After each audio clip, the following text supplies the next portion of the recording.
दोस्तों, cosmetic industry आज बहुत तेजी से बढ़ रही है। अगर हम ब्यूटी इंडस्ट्री के बारे में बात करें तो ब्यूटी इंडस्ट्री का टोटल रेवेन्यू 60 बिलियन को क्रॉस कर चुका है।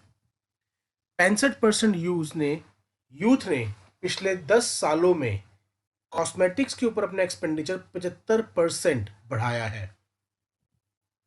इतना ही नहीं, मेल सेगमेंट के अंदर भी रेवेन्यू बढ़कर 80% से ज़्यादा बढ़ गया है इन लास्ट 10 ईयर्स।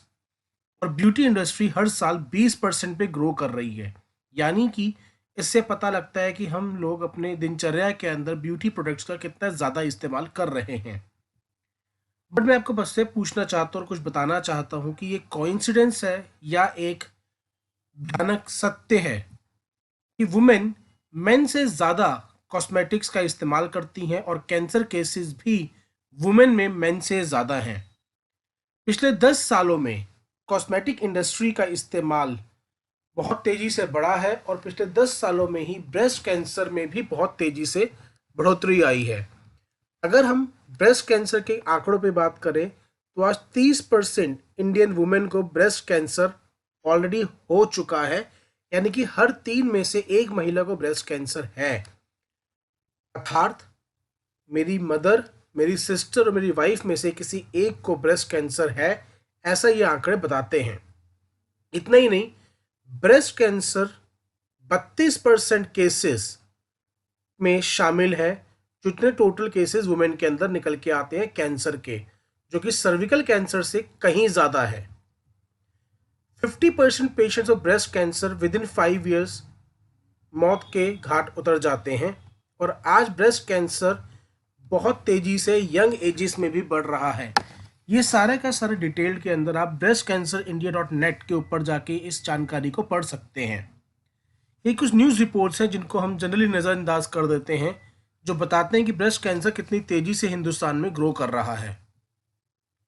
तो कॉस्मेटिक्स और कैंसर के बीच में क्या कनेक्शन है, हम इस बात को बिना अवेयरनेस के या अवेयरनेस ना होने का बहाना देके छुपा नहीं सकते, क्योंकि ये हम सबको पता होना चाहिए कि जो भी चीज़ हम अपने स्किन पर अप्लाई करते हैं वो बॉडी के अंदर भी जाता है। और इसीलिए हम सभी ने छोटे बच्चों की मालिश होते हुए देखा होगा और करी भी होंगी, क्योंकि तेल शरीर के अंदर जाके हड्डियों को मजबूत करता है।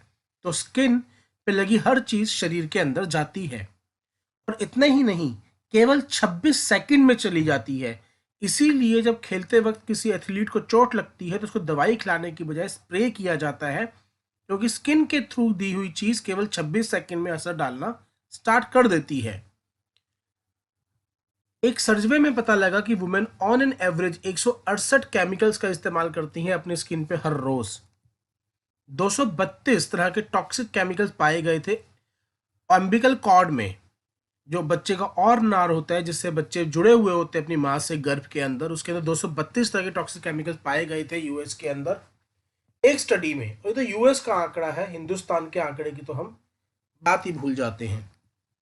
99% प्रेग्नेंट वुमेन के अंदर पीएफसी, पीडी, पीबीडी एंड पैथलेट जैसे केमिकल पाए गए थे, जो कि जानलेवा है और कैंसरस हैं।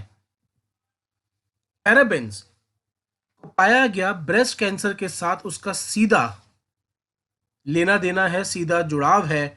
और पैराबेन हर कॉस्मेटिक प्रोडक्ट का एक इंटीग्रल पार्ट है।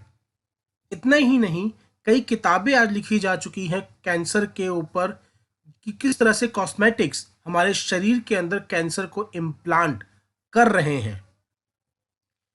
12 से ज़्यादा केमिकल्स का इस्तेमाल किया जाता है कॉस्मेटिक्स के अंदर, जो कि बहुत ज़्यादा हार्मफुल हैं और डेडली डिजीजेस को जन्म देते हैं। अब वुमेन विल बी वुमेन, अगर हम अब समझाएंगे अपने घरों में, और वुमेन क्या, आजकल तो मेन भी, कि कॉस्मेटिक्स से कैंसर होता है, तो जवाब मिलेगा कि सभी तरह की हीरोइंस आजकल कॉस्मेटिक्स इस्तेमाल करती है। तो क्या सभी को लोग सभी के सभी बेवकूफ़ हैं? दोस्त, अपने परिवार के लिए केवल गूगल पे जाइए और डाल लीजिए harmful chemical use in cosmetics, और बहुत सारी रिपोर्ट्स आपको मिल जाएंगी जो पूरी तरह से बताती हैं कि कितना हार्मफुल इफेक्ट्स है कॉस्मेटिक्स में डलने वाले केमिकल्स का। ये फैक्ट्स हैं, इसको आप अपने रिस्क पे इग्नोर कीजिए।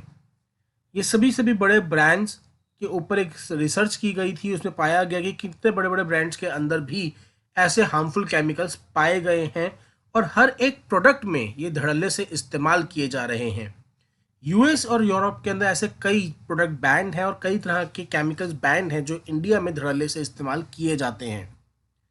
नरगिस फाकरी को कैंसर हुआ था और उन्होंने बताया कि ये कहीं ना कहीं ब्यूटी प्रोडक्ट से जुड़ा हुआ था और फिर बाद में उन्होंने आयुर्वेद को इस्तेमाल करते हुए उसने आपको क्योर किया था, क्योंकि उनके डॉक्टर ने बोल दिया था ये क्योरेबल नहीं है, तब उन्होंने आयुर्वेद का सहारा लिया था।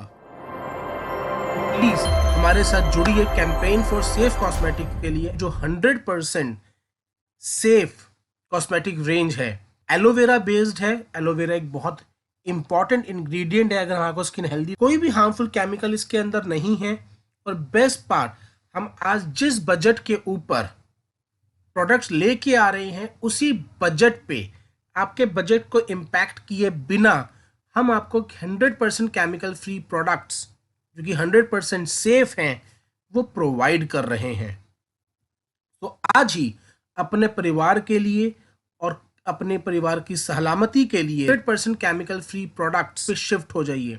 अंदर यूएसडीए ऑर्गेनिक इंग्रेडिएंट्स का इस्तेमाल हुआ है और ये क्रुएलिटी फ्री है, यानी कि इनको बनाने के बाद किसी भी जानवर के ऊपर टेस्ट करके नहीं देखा जाता। अब ये सवाल मैं आपसे पूछता हूँ कि कॉस्मेटिक्स को एनिमल्स के ऊपर टेस्ट क्यों किया जाता है?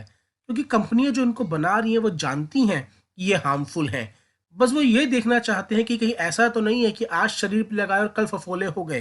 अगर 5 साल 10 साल बाद उससे कोई हार्मोनल इम्बैलेंस होता है या कोई बड़ी बीमारी का जन्म होता है तो किसने क्या लिंक निकालना है कि वो कॉस्मेटिक्स से होने वाला है। इतना ही नहीं, आप गूगल पे जाके इस बारे में और ज़्यादा स्टडी कर सकते हैं और आपको करनी भी चाहिए, क्योंकि ये हमारे परिवार की सेहत का मामला है। आपने इतने ध्यान से इस वीडियो को सुना उसके लिए बहुत बहुत धन्यवाद।